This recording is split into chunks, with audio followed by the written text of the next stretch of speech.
Welcome to Chillin' 101. We hope this video helps. In this video, I will explain how to use FileClip. First, locate the FileClip icon, often found in the Home tab of many applications, usually within the Clipboard group.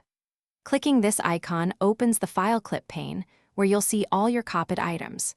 This tool is incredibly useful for gathering various pieces of information before pasting them into your document. It streamlines your workflow significantly.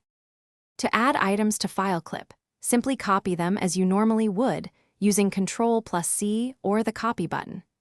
Each copied item will automatically appear in the FileClip pane.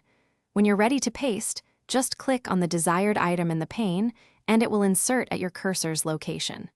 For efficiency, you can also use the Paste All option to insert everything you've collected. Managing your clipped items is straightforward.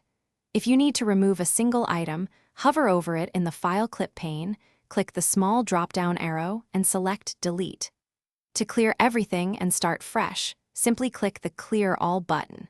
For items you use often, you can pin them to the FileClip, ensuring they remain available even after closing and reopening your application.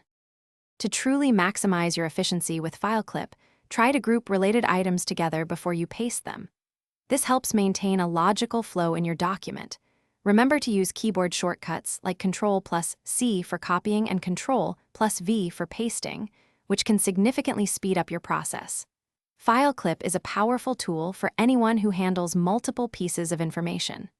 Also, for an amazing reading experience, check out the new Kindle Paperwhite and other great deals in the description below.